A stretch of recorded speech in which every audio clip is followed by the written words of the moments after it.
Hello everyone, it's me again. My name is Wang Fu.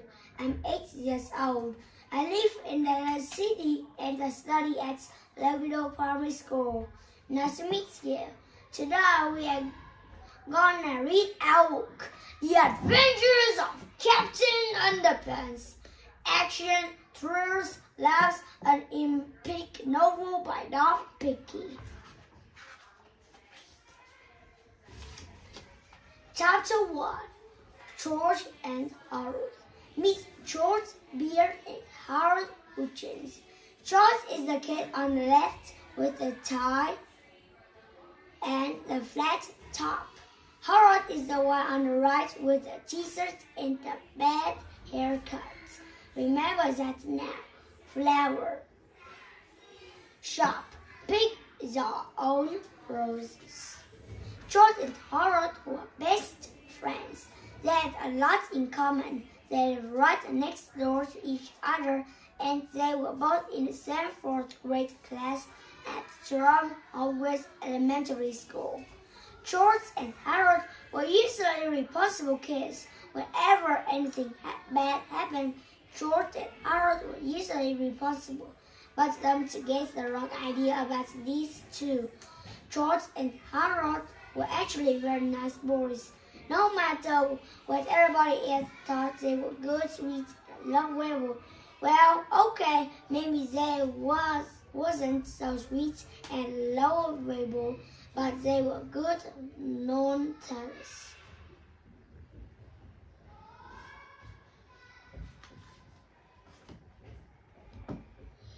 It's just that George and Harold each had a silly streak, a kilometer long. Usually, that silly streak was hard to control. Sometimes it got them into trouble. It got them into big trouble. But before I can tell you that story, I have to tell you this story. At a hot day of cracking jokes, pulling pranks, and causing mayhem at school, George and Harold liked to rush to the old treehouse in George's backyard. Inside the treehouse was two big fluffy chairs, a table, a cupboard crammed with junk food, and a padlocked crate filled with pencils, pens, and stacks of papers. Now, Harold loved to draw and George loved to make up stories, and together the two boys spent hours and hours writing and wrote their very own comic books. Over the years, they created hundreds of their own comic books, starring dozens of their own superheroes. First, there was Dogman, then came Timmy the Talking Toilet, and who could forget the Amazing Cow Lady. But the all-time greatest superhero they ever made up had to be the Amazing Captain Underpants. George came up with the idea. Most superheroes look like they are flying around in their underwear. He said, well, this guy is flying around in his underwear. The two boys laughed and laughed. Yeah, said Harold, he could fly to sweaty power. George and Harold spent the entire afternoon writing into the comic adventures of Captain Underpants. He was the coolest superhero ever. Luckily for the boys, the secretary at Jerome Hallways Elementary was much too busy to keep an eye on the photocopier. So whenever they got the chance, Harold and George would sneak into the office and run off several hundred copies of the latest Captain Underpants adventures. After school, they sold their homemade comics on the playground for 50 cents each. The Adventures of Captain Underpants, written by George Beard, cartoons by Harold Hutchins. The Really Cool Adventures of Captain Underpants, written by George Beard, drawn by Harold Hutchins. It was a time of darkness and despair for the planet Earth. Bad guys had taken over the streets, and all of the superheroes in the world were too out to fight evil. Hey, hey, hey. Then along came a new improved extra strong superhero. Sha-la-la-la. Look up in the sky. It's a bird. It's a plane. It's an egg salad sandwich. No way, Captain Underpants. Captain Underpants was faster than a speeding wristband, more powerful than boxer shocks, and able to leap tall buildings without getting wetty. Cha! La! Night and day, Captain Underpants watched over the city, fighting for truth, justice, and all that is precious and cartoony. Meanwhile, at the nearby elementary school, turned the page. It was Stinky Taco Surprise Day at the cafeteria. Yuck! Everybody hated it so much they all threw it away. Soon the cafeteria food came to life. I am the inedible hook. The monster ran around the school, eating everything in sight. Much. Help! The inedible hunk just ate up 15 folding chairs and the teacher. Oh no, not folding chairs, principal. This looks like a shop for Sha-la-la! Captain Underpants! Captain Underpants started lots of underwears at the monster, but it didn't do any good. Much. So Captain Underpants took off running. The inedible hunk chased him. Grrr! Help! And chased him. Finally, the inedible hunk got too tired and thirsty to chase Captain Underpants. How about a nice drink of water, boys? So the monster took a long drink from a shiny white bar. Gurp, went slowly. Hooray for Captain Underpants! Flush! And the inedible hunk got flushed away and was never heard from again. Cha-la-la! The end. That means our next existing adventure, Captain Underpants and the attack of the talking toilets, coming soon to a playground near you. 3 years coming. In mean old Mr. Crop. Do you see that old guy looking out of the window up there? That's Mr. Crop, the principal.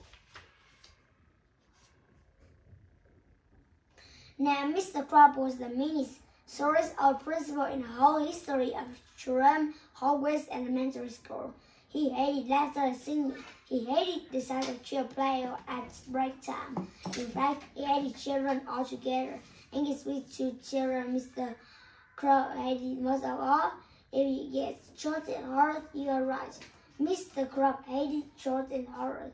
He hated their pranks and their wise. He hated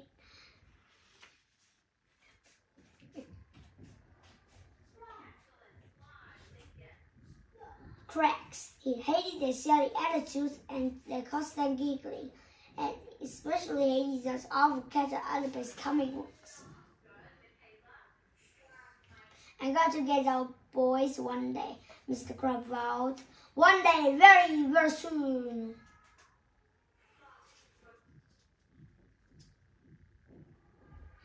One day, very, very soon. Remember when I said that Shorts and Horrors silly streak got them into big trouble once? Well, this is the story of how that happened, and how some huge pranks and a little blackmail turned the principal into the coolest superhero of all time. It was the day of a big football game between the Hogwarts knuckleheads and the stuffed Bible stink box stands packed with fans. Strong Hogwarts Elementary. See a big football game today. The cheerleaders ran onto the field and shook their pom-poms over their heads. A fine black dust drifted out of their pom-poms and settled around them. "Cheer McKay," said the cheerleaders. "Can repeat the fans." "Cheerman," said the cheerleaders. And repeated the fans. "Cheerman, achoo," sneezed the cheerleaders.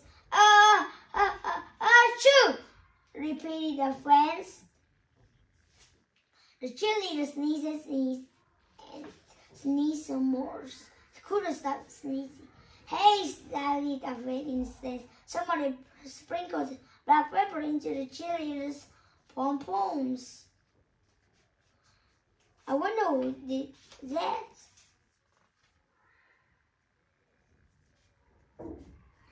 The cheerleaders stumbled off the field, sneezing and ripping with muskets as the marching band members took their places. But when the band began to play, steady streams of bubbles began blowing out the instruments.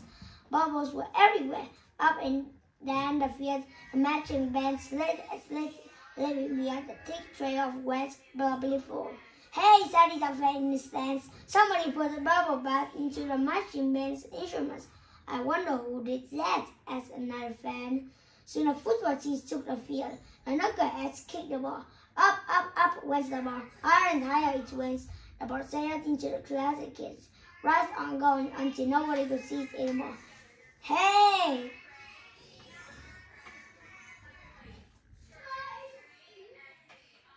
"Hey," sorry, a friend says. "Somebody filled a game ball with helium." "I wonder what is that," asked another friend.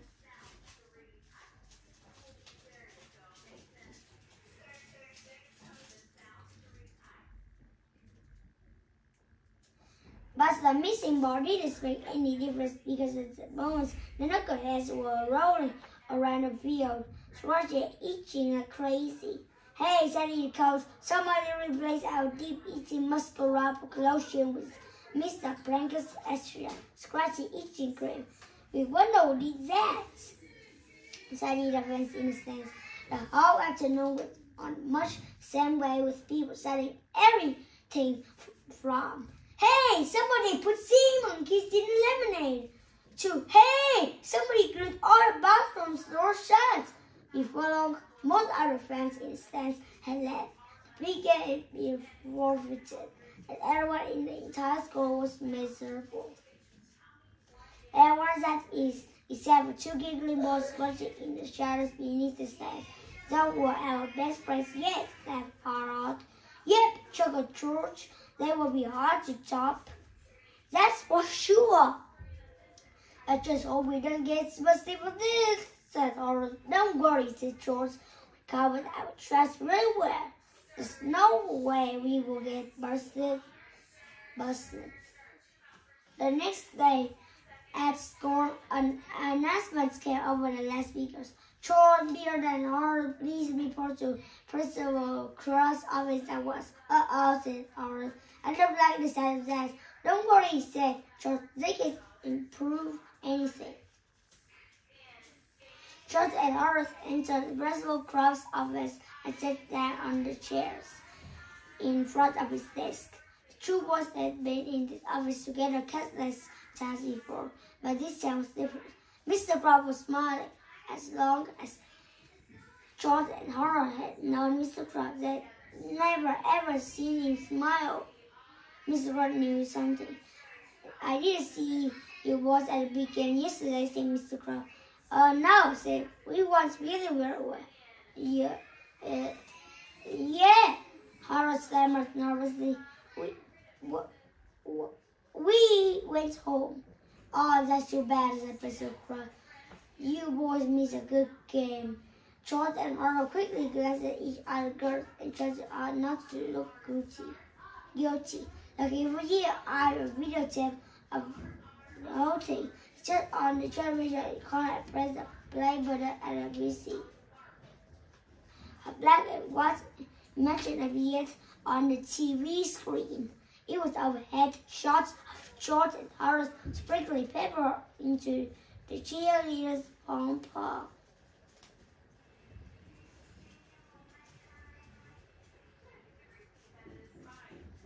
Next came a shot of George and Ara poured a liquid bubble bath into the marching band instruments. How do you like the pre-game show? Asked Mr. Crab was at the village green. George eyed the television screen in chair. He couldn't answer. His eyes were glued to the floor. He couldn't look. The tape went on and on, revealing all the George and Horace behind the sketches antics. When I both boys were eyeing the floor, scrolling nervously and reaping with sweet weeks. Mr. Crow turned off the TV. You know, he said, ever since the boys came to this school, it's been one prank after another. First he put his sexy frogs into the salads as the parents-teacher banquets. Then you made it snow in the cafeteria. Then you rigged all the intercars so they play weird or Yankovic songs from blast for 6 hours straight. For 4 long years you two have been running amok in this school, and I have never been able to prove anything until now. Mr. Rob held a videotape in his hand. I took the liberty of installing tiny video surveillance cameras all around the school, so I knew I'd catch you two in the act one day. I just didn't know it would be so easy. Chapter 7. A Little Black Male. Mr. Crow sits back in his chair and chuckled to himself for a long time. Finally, George got up the courage to speak.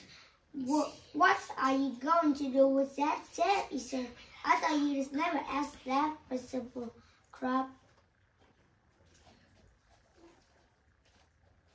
I thought long and hard about what to do with this tape, Mr. Crab said.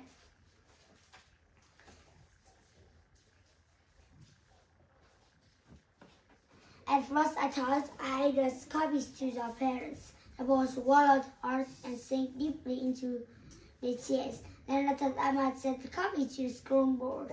Mr. Crab continued.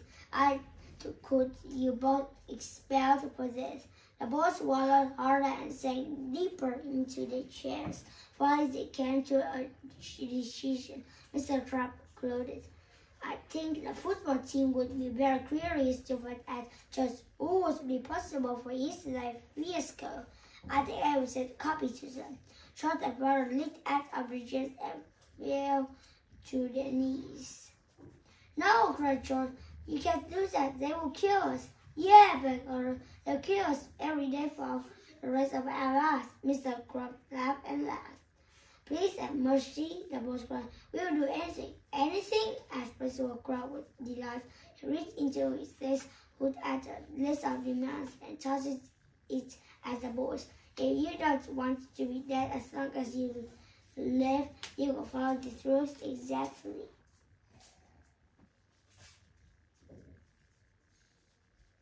George and Arrow carefully looked over the list. This is a blackmail, said George. Call it what you like, Principal Crab snapped. But if you do not follow that list exactly, then this is because of the property of the Hogan's knuckleheads. Rules. No more practical tricks or pranks. No laughing or smiling. No more character outbursts. Wash my car every day. Crime and punishment.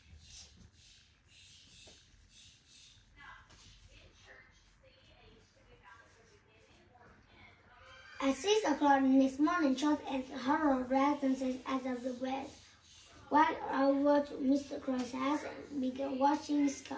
And while Harold swept the tires, George rolled around the yard, pulling up weeds and nettles you could find. Afterwards, likely the girls just watched all the windows on Mr. Crow's house. At school, Jordan had stood up straight. Listen carefully. He spoke only when spoken to. They didn't say chose. They didn't brain. They didn't even smile. The teacher kept pinching herself. I just know this is a dream, she said. At lunch, the two boys vacuumed Mr. Crab's office, sand his shoes, and polished his desktop. At break, they clipped his fingernails and ironed his tie.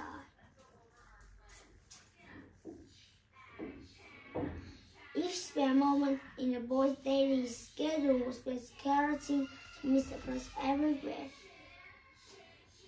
At the school, George and Harold moved Mr. Crab's lawn, tennis garden, and began painting the front of his house at sunset. Mr. Crab came outside and handed each boy a sack of books. Gentlemen, he said, I've asked the teachers to give you one extra homework. Now go home, study hard, and I will see you back here at 6 o'clock tomorrow morning. We've got a busy day ahead of us. Thank you, sir, moaned the two boys. George and Harold walked on their tired. Man, this was the worst day of my entire life, said George.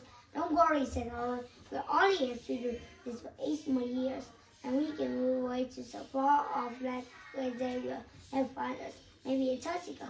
I've got a better idea, said George. Hey, kiddo, is the honey. Learn the art of independence and make some friends, control the enemies through the world. He took a piece of paper out of his pocket and handed it to her. It was an old magazine ad for 3D Hypno Brain. How this going to help us? Asked her. All we gotta do is hypnotize Mr. Crab, said George. Make him give us a video to forget so much ever happened.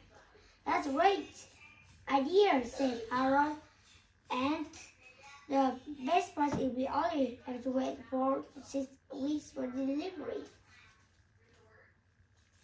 After 4 to 6 weeks of black-bear-king slave labor, luring homework assignments, and humiliating good behavior at school, a package arrived in George's mailbox from the Lake Guys Novelty Company. It was the 3D Hypno Ring.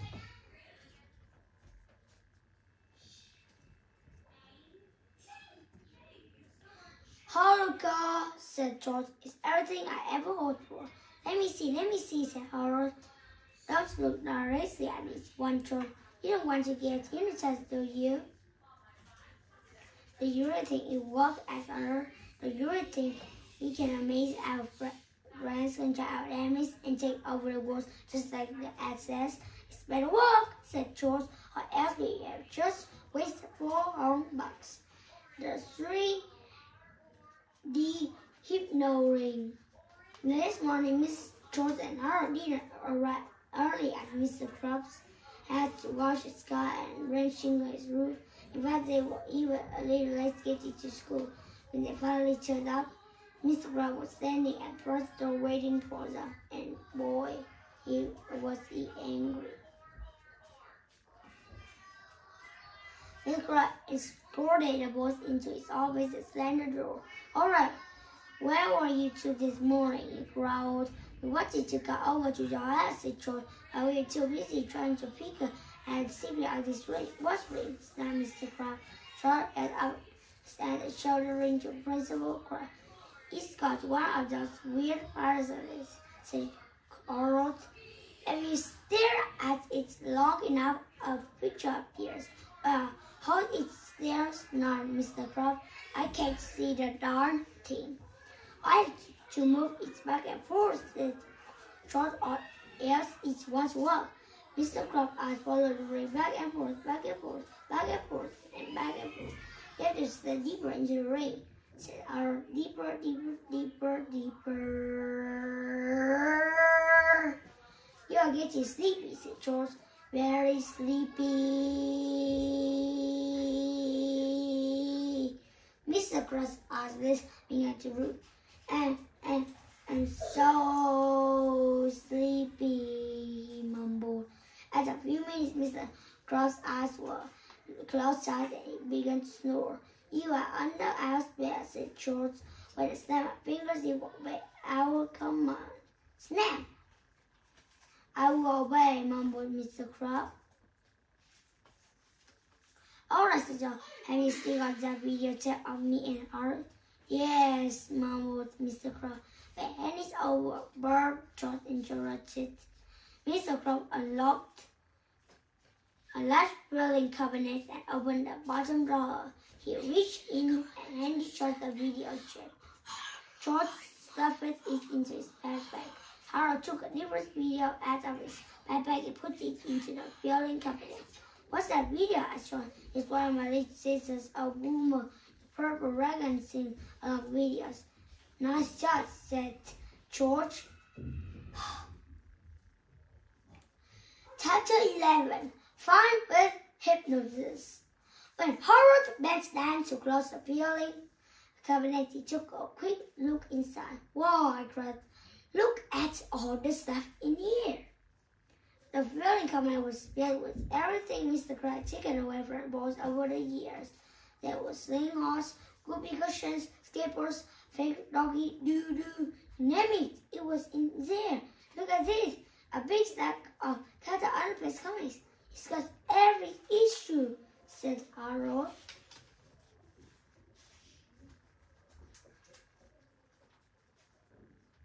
For hours, the two boys sat on the floor, laughing and reading the comics. Finally, George looked up at the clock. Yes, it's almost lunchtime. Better clear up this place to get to class. The boys locked up their principal, who had been standing behind them in the trash all morning. I almost forgot about Mr. Crab, said Harold. So what do we do with him? Do you want to have some fun? asked George. Why not? said Harold. We haven't had any fun in the last 4 to 6 weeks. Cool, said George.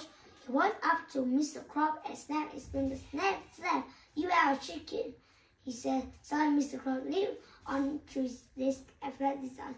Cluck, cluck, cluck. Cluck, he cried, kicking his fingers off the desk behind him and pecking at his pen and pencil sets. George and Harold howled with laughter. Let me try, said Harold. You are a monkey. You gonna snap your fingers, said George. Oh yes, said Harold. Snap, snap, snap, you are a monkey, thought Mr. Crab. Sprang up his desk and began swinging from the floor skirt. Large pictures. Ooh, ooh, ooh, ooh, ooh, ooh. His rig leaping from one side of the room to another. George and Harold laughed so hard they almost cried. My turn, said George.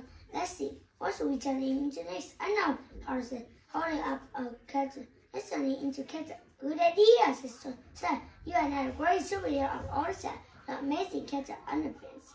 Mr. Crab tore down the red curtain from his office window and tied it around his neck, and he took off his shoes, socks, shirts, trousers, and his awful toppy. Cha-la-la, he sang. Mr. Crab stood before them looking quite champion, with his cap blowing in the breeze of the open window. George and Harold were dumbfounded. You know, said George, he kinda looks like cat underpants. You know, said George, he kinda looks like cat underpants. Yeah, Harold replied. At the thought, the two boys looked at each other and burst into laughter. George and Harold had never laughed so hard in all their lives. Tears ran down their faces as they rolled at the floor, breaking in hysterics. At a while, George pulled himself up from the floor for another. Hey, George cried, where does he go? Chapter 12. Out of the window. George and Harold dashed to the window and looked at them running across the car park with a punchy out guy in his underwear with a red cap blowing out. Sha-la-la. Mr. Crow, come back, said Harold. He was answer to that, said George. He thinks he's got the underpants now. Oh no, said Harold. He's probably running after Prince Crow, said George. George.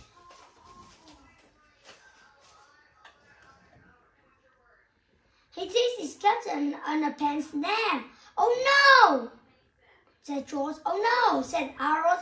And we gotta stop him, said George. Oh no, cried Harold. No way.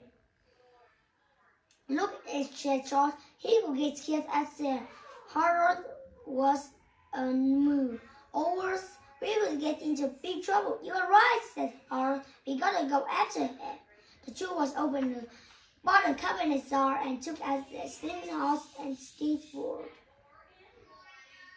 Do you think we should bring anything else? Asked Harold. Yes, said George. Let's bring a fake doggy doo-doo. Good thinking, said Harold. You just never know when fake doggy doo-doo is going to come in handy.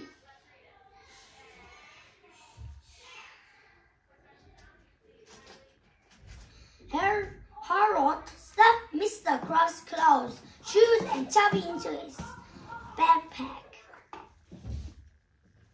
Then together the two boys leaped out of the window, slid down a flagpole, and took off on their skateboards at an amazing Captain Underpants. Chapter 13, Bank Robbers. George and Harold rode their skateboards all over town looking for Captain Underpants. I can't spot him anywhere, said Harold. You just think a guy like him would be easy to spot, said George.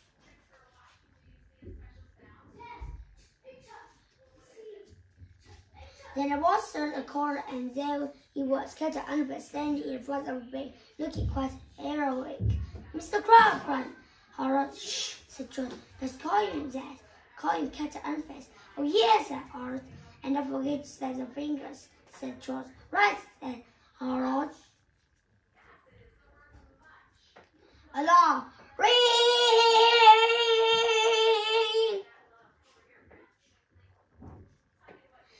But before he got the chance, the big doors flew wide open and asked the two robbers. The robbers took one look at Captain Underpants and stopped dead in the chest. Surrender, said Captain Underpants, or I will have to resort to wasting power. Oh no, whispered Harold and George.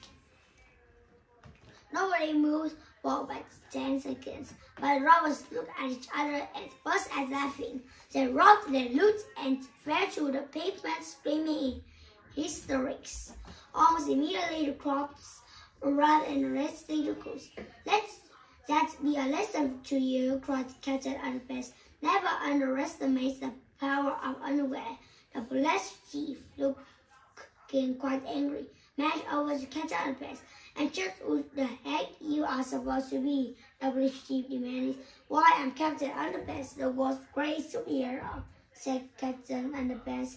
I fight for truth, justice, and all that is precious and cottony. Oh yeah, said the police chief. Come in, boys. One of the cops took at his handcuffs and grabbed Miss Captain Underpants by the arm. Uh-oh, cried George. We gotta roll. Together the two boys zoomed into the crowd, weaving in and out of the cars and bystanders. Harold skated up to Captain Underpants and knocked the superhero off his feet. George caught him and the boy skated away, Captain Underpants on their shoulders. Zoom!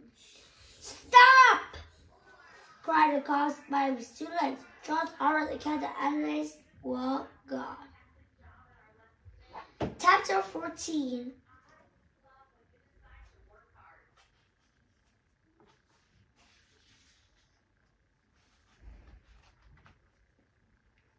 Chapter 14. A Big Bang.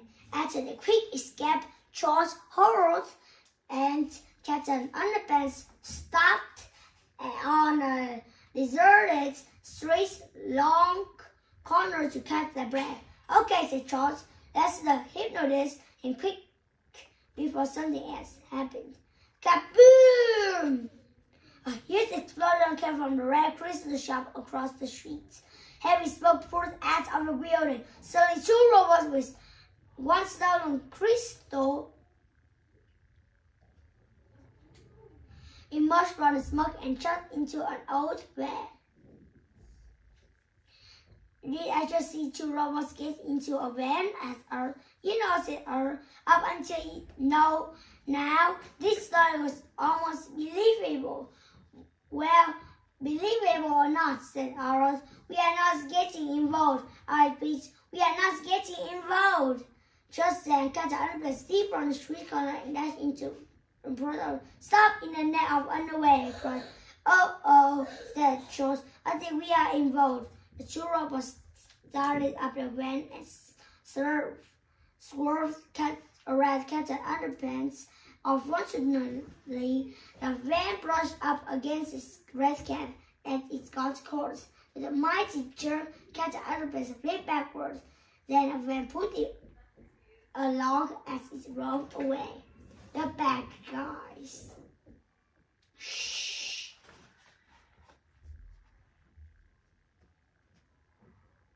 Grab him! Cried George. The two was skateboarding with all their might towards the speeding and grabbed Cat Underpants by the ankles.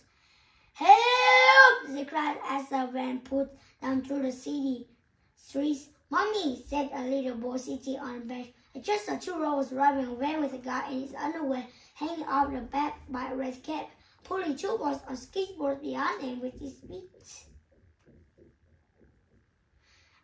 How do you expect me to believe such a ridiculous story? Asked his mother, bust up. Toddler times Bigfoot to give birth to 200-pound UFO baby. Out in Bordon warehouse. Crash! The bad guys. Finally, the van came to a screeching halt in front of an old abandoned warehouse. The suddenly stop made Cat Underpants split off the roof of the van and crashed through the front door of the building. Well, said Shrek's voice from inside the warehouse. It looks as if we have a visitor. Chapter 15. Dr. Nappy. George and Harold hid behind the van until the coast was clear. Then they sneaked up to the home in the door and peeked inside. Cat Underpants were all tied up. The two robots were standing guard, and Shrek's little man wearing a nappy was laughing maniacally. I am the evil Dr. Nappy, Shrek's little man told Cat Underpants, and you will be the first to watch this fight take over of the world. Dr. Nappy placed a stolen crystal into a large machine called a Lasermatic 2000. The machine started to light up and make loud noises. Heavy gears began squeaking, shifting, and spinning, and the laser beams from the crystal shot straight up as through a hole in the roof. In exactly 30 minutes, this laser beam will blow up the moon and set issues or it's crushing down upon every major city in the world. Laughed Dr. Nappy. Then I will rise from the rubble and take over the planets. One thing can help us that, said Charles. What? Asked Harold. Rubble-ducky-doo-doo, said George. Harold took the fake ducky-doo-doo and a slingshot from George's backpack and handed them to him. Be careful, said Harold. The fate of the entire planet is in their hands. With Kevin and Precious and George shot the rubber doo-doo through the air and across the room, landing with a plop right at the feet of Dr. Nappy. Yes, whispered George and Harold. Dr. Nappy looked down at the doo between his feet and turned bright red. Oh dear, he cried. I'm dreadfully embarrassed. Please excuse me. He began to waddle towards the toilets, and this has never happened to me before. I assure you, said I guess with all the excitement, oh dear.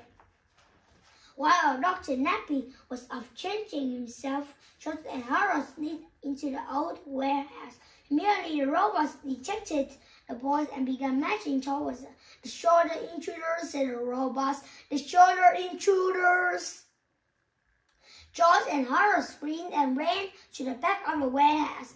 Luckily, George found two old boards and gave one of them to Harold. "We're not going to have to resort to extremely graphic violence, are we?" asked Harold. "Actually, I hope not," said George. Chapter 16, the extremely graphic violence chapter. Warning, the following chapter contains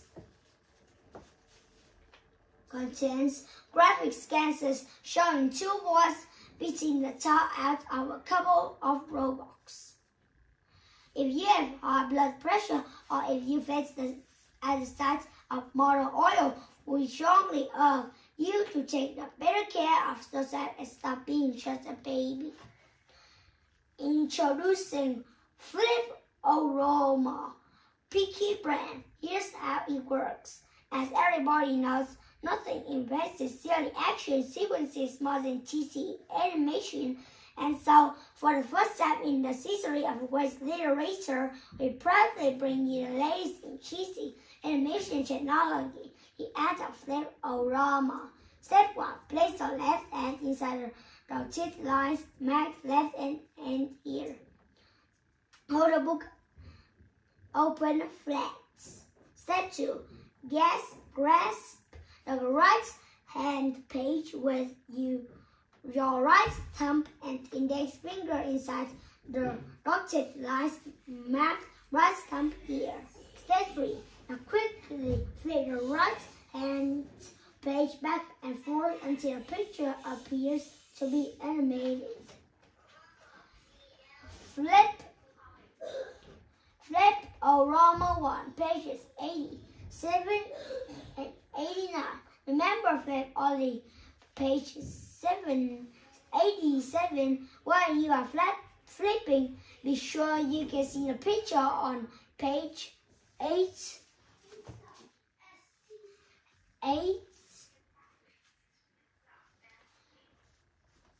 The picture on page 87 and the one on page 89. If you flip quickly, the two pictures will start to look like one animated picture. Don't forget to add the own sound effects. Robots Rampage. Right thumb here. Left and here. Robots Rampage. Robots Rampage. Flip-O-Rama 2, pages 91 and 93. Remember, flip only page 91. While you are flipping, you can see the picture on page 91 and the one on page 93. If you flip quickly, the two pictures will start to look like one animated picture. Don't forget to add the own sound effects. Left hand here, right thumb here. Let's do it. Here and here. George saves Harold. George saves Harold. Flip-O-Rama 3, pages 95 and 97. Remember, flip only page 95 while you are flipping. Be sure you can see the picture on page 95 and the one on page 97. If you flip quickly, the two pictures will start to look like one animated picture. Don't forget to add your own sound effects. Left hand here, right thumb here. Harold returns the favor. Harold returns the favor. Mix Flip-O-Rama 4, pages 99 and 101. Remember, flip only page 99 while you are flipping. Be sure you can see the picture on page 99. and the one on page 101. If you flip quickly, the two pictures will start to look like one animated picture. One animated picture. Don't forget to add those own sound effects. Add set here, write them here. Mix nuts and bolts. Mix nuts and bolts. Chapter 17. The escape.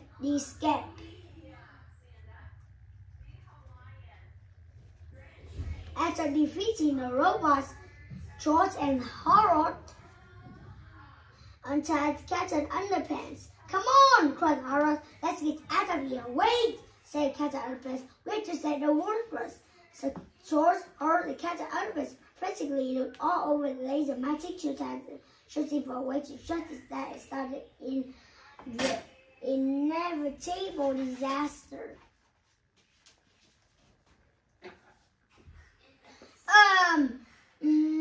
Said Harold. "I think this must be the level we want." He put the self-destruct level with all his might. Suddenly, the laser magic 2000 began to sputter and shake. Huge laser beam turned off and pieces of the machines began flying out in all directions. "It's gonna blow!" cried Harold. "Run for your lives!" "Not so fast!" screamed Dr. Nappy, who appeared out of nowhere. "You demolished my robots. You shot my laser magic 2000, and you ruined my one chance to take over the world. But you was left to tell the tale." Dr. Nappy pulled out the snappy magic 2000 ray gun and pointed it at George, Harold, and Captain Underpants. Screech! Captain Underpants quickly stretched a pair of underpants and shot it at Dr. Nappy. The underwear landed right on the evil doctor's head. "Help!" cried Dr. Nappy. "I can't see! I can't see!" George and Harold ran out of the warehouse as fast as they could. "Great shots, Captain Underpants," cried Harold. "It's just one thing I don't understand," said George. "Where does you get the extra pair of underwear?" "What's extra underpants?" said Captain Underpants. "Never mind that," cried George. "Let's just get out of here before that laser magic 2000 thing explodes." Kaboom! The laser magic 2000 blew up, tearing apart the old warehouse. It sent flaming shades of red hot metal in every direction.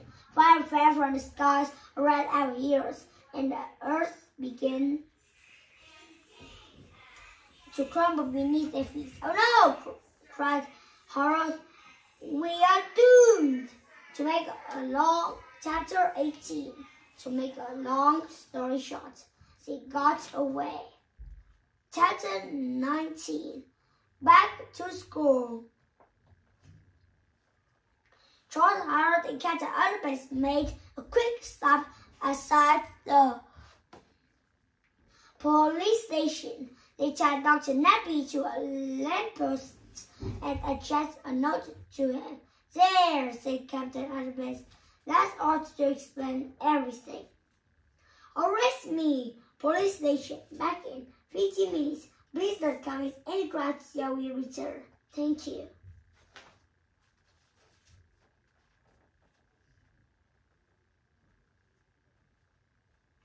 Then George and Harold led Captain Underpants back to Terra Hallways Elementary School.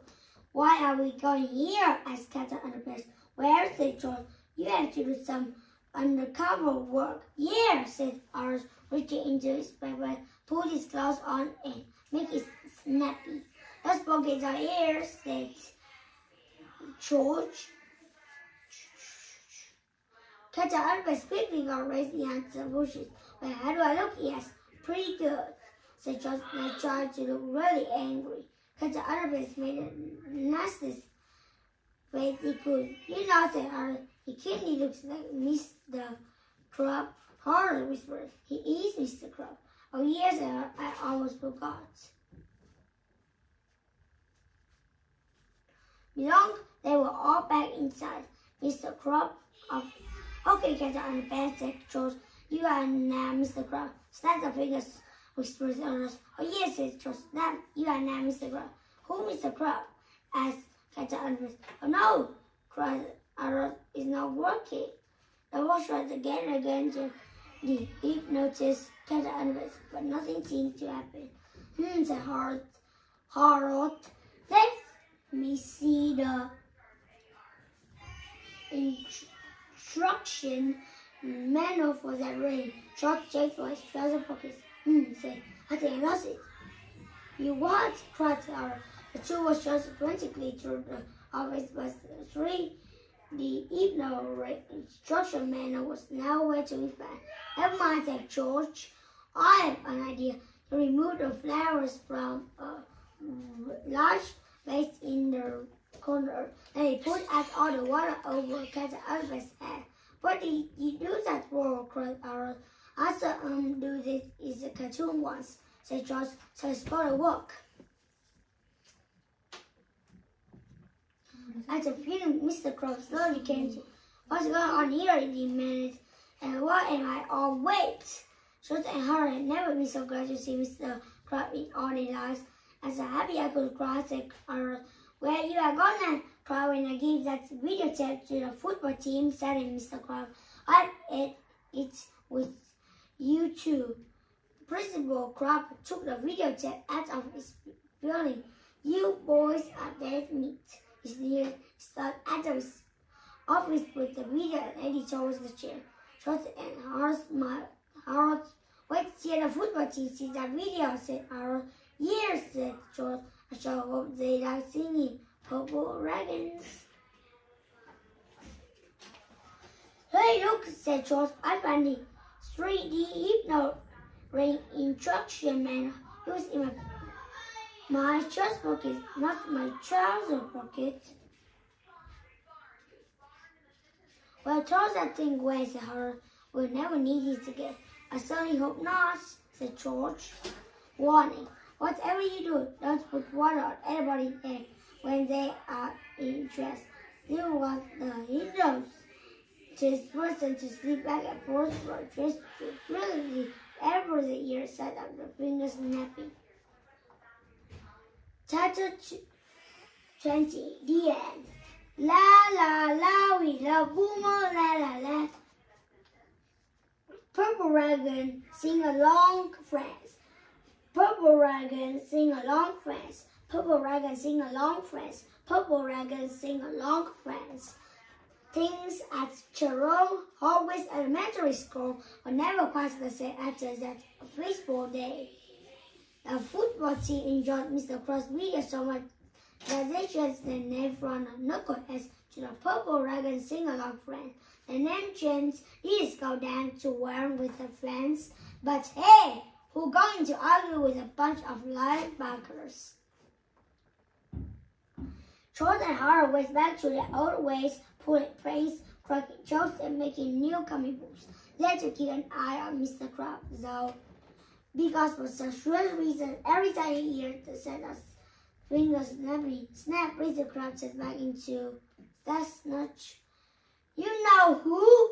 Oh no! Cried Harold. Here we go again, said George. Cha-la-la-la-la. Look out for super diaper baby to the invasion of the potty's natures.